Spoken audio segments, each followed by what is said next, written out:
Gaïa, j'ai deux questions à te poser. Parle-moi de ton processus créatif et puis comment réussis-tu à créer cet effet d'optique et de mouvement dans l'ensemble de tes toiles? Donc, je vais commencer par la deuxième partie de ta question. Comment est-ce que je mets ce mouvement dans mes toiles?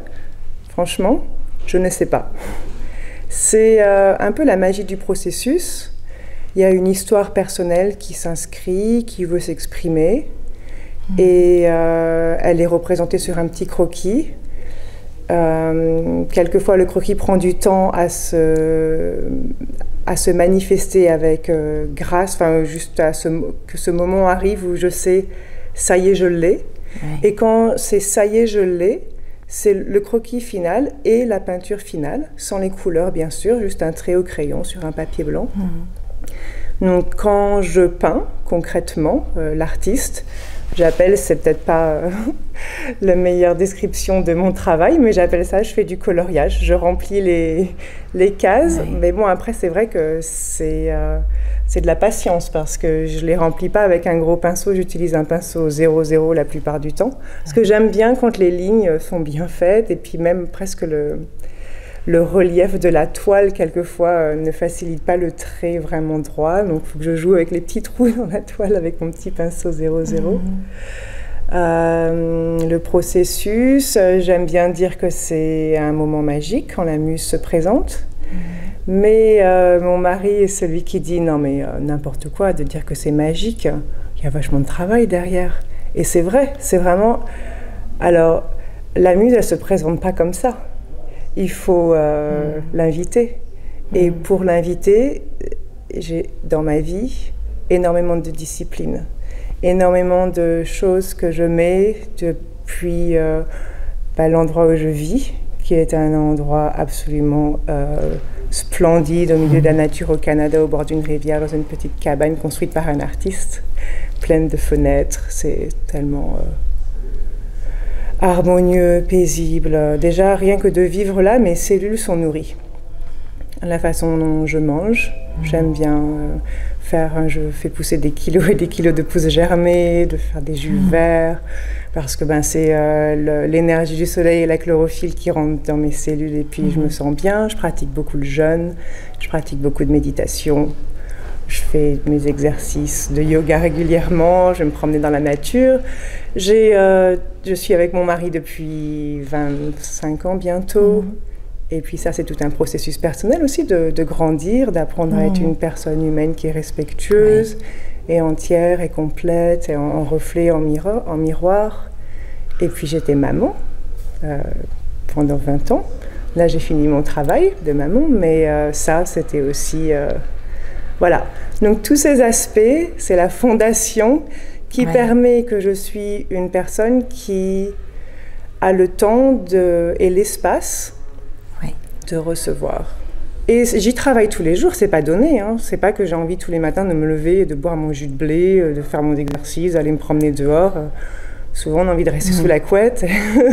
Et ça demande toujours de vraiment recaler de quelle vie j'ai envie. Oui, c'est vraiment ton pourquoi. Quelle vie, qu'est-ce que tu as envie de... Justement, on parle beaucoup du pourquoi des gens, ce qui les fait se lever le matin, ce qui les fait vibrer, ce dans quoi ils se projettent à la fin de leur vie. Toi, quelle est la projection que tu pourrais avoir aujourd'hui? On va dire, allez, on est dans 30 ans, 40 ans. Gaïa a donc fait des centaines et des centaines de toiles. Elle a exposé en Europe, dans le continent américain. De quoi serais-tu la plus fière? De quoi as-tu envie d'avoir pris le temps vraiment de réaliser jusqu'au bout? Ma plus grande envie et la chose dont je suis la plus fière, je viens de faire un vernissage là dans la galerie à Paris. Il y a énormément de monde est venu, il y avait au moins 100 personnes à ma conférence. Et la chose la plus fière dont j'étais, c'était bien sûr que des gens viennent, achètent mes toiles et me disent qu'ils ont été touchés. Mais c'était que le matin, je me suis réveillée, j'ai médité, j'étais faire un jogging d'une demi-heure, j'ai fait mon stretching. Et quand je suis arrivée, j'étais en pleine forme parce que ça faisait des mois que j'y travaillais, que j'ai jeûné, que j'ai etc. Pour être vraiment là, le jour, parce que c'est énormément de travail, des mois et des années de travail pour mettre quelques toiles sur un mur, c'est presque ridicule. Le travail, la logistique, on ne peut pas se imaginer. Mais voilà, c'est presque, je suis comme un danseur qui travaille 10 ans pour le beau mouvement. Pour le faire le jour où il est sur scène. De la représentation. Et c'est vrai, tu parles de discipline, c'est une discipline au quotidien. De te recentrer sur ce que tu veux vraiment et la façon de le faire. C'est aussi une intégrité, je trouve. Parce que quand les gens voient mon travail, ils se sentent inspirés, touchés, ça les élève, ils ont envie de repartir et puis de voir qu'est-ce qui les anime dans leur vie, quel est leur unique talent à eux. C'est vraiment... Moi, j'aime bien inspirer les gens à faire ça. À trouver qu'est-ce qui vous anime, quel est le feu et qu'est-ce qui est unique à vous. Et si mon travail inspire de cette façon, c'est très important pour moi que derrière les tableaux, qu'il n'y ait pas quelqu'un qui tient pas la route, qui va se décomposer, qui n'est pas en accord avec ce qui est ressenti des toiles. Mais de toutes les façons, ce qui est ressenti des toiles, ça ne vient pas de nulle part. Non, c'est un écho de nous-mêmes.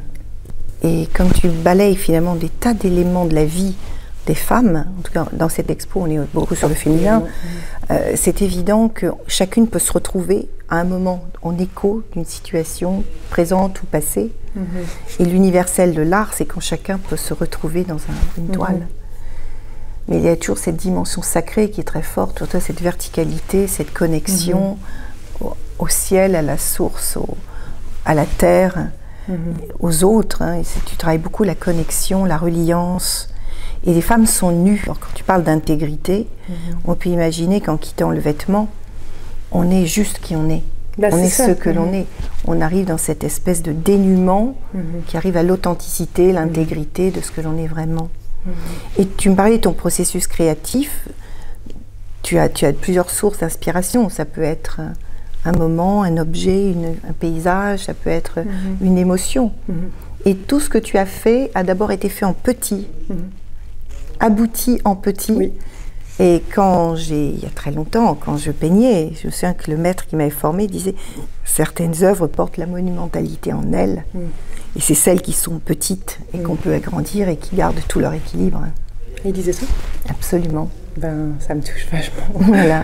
Donc les œuvres qui portent une monumentalité, c'est celles que tu peux faire en effet en tout petit et agrandir, et elles sont parfaitement équilibrées, vivantes, vibrantes. Et toutes les œuvres ne le portent pas. Mais c'est fou parce que je crée des bijoux avec mes peintures, des petites boucles d'oreilles, des petits... enfin voilà. Et donc les images, elles sont réduites et en 3D. Une grande toile d'1 mètre, elle devient un petit truc de 1 centimètre et elle a toujours cette vibration. Bien sûr. Mais la vibration, c'est probablement l'intention. Quand tu disais la muse, il faut l'inviter, il faut l'honorer par le travail, la présence, la préparation en soi. Chez les sportifs, on parle de préparation mentale, mais chez un artiste aussi, il y a une préparation spirituelle, physique. Quand tu dis que tes cellules sont nettoyées, chaque cellule doit vibrer à l'unisson avec ce que tu crées. C'est cette vibration cellulaire. C'est la représentation de ce qui se passe dans l'artiste. Et ça veut dire que l'artiste s'oublie en tant que personne au profit d'une connexion plus puissante. On devient le feu, on devient la lune, on devient la flamme, on devient l'eau. Je crois que c'était Van Gogh qui disait peindre jusqu'à ce qu'on ne peint pas l'objet, on le devient. On devient ce que l'on peint. Et en fait, il est probable en effet que quand on peint, moi je l'ai vécu aussi dans les moments magiques, c'est qu'il y a un moment où on s'oublie totalement et on devient la matière. Et je vais te parler d'une toute petite séquence que j'ai vécue avec Pierre Le Fuma, qui était un vieux monsieur, moi je l'ai connu, il avait 80 ans, qui était le spécialiste des faux marbres dans le monde, avec un livre chez Vidal, un grand monsieur, tout petit, tout humble, modeste. Et un jour, j'ai écrit sur lui, et un jour il vient me voir et me dit, et j'avais vu une expo, j'ai dit, mais je comprends pas, c'est des faux marbres, c'est sur du bois, et quand on les touche, on a l'impression que ça pèse une tonne. J'ai dit, mais Edith, je ne peins pas le marbre, je suis le marbre, et quand je le peins, je suis au moment du Big Bang, je traverse le feu de la matière, je sens l'explosion, et je ne fais que reproduire ce que je traverses. Et quand on regarde ton travail, on a vraiment la sensation aussi que tu traverses les états que tu peins. Tu ne peins pas l'état, tu le vis. C'est peut-être pour ça que si on revient à la première question de cet état vibratoire, tu dis je ne sais pas, mais la vibration que l'on ressent, elle est peut-être juste l'écho de la vibration qui te porte quand tu rentres dans une œuvre. En tout cas, c'est la vision que moi j'en ai, parce que ça ne peut pas vibrer, c'est pas mécanique. C'est comme s'il y avait un dépôt de la mémoire de la vibration dans l'œuvre qui fait qu'on la ressent.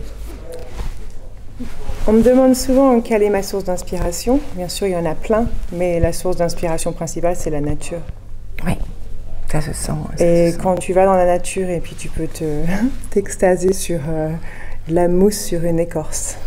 Et là, la vibration, les patterns, les couleurs, du plus petit au juste même ressentir la forêt entière. Le fait que je puisse m'émerveiller de ça et de vivre dans cet environnement qui a cette vibration, mais je pense que moi, c'est ça que je retrouve dans mes toiles. C'est amusant parce que ce que tu dis, c'est comme... On est en physique quantique, là. L'infiniment petit et l'infiniment grand sont dans la même vibration, la même unité se retrouvent.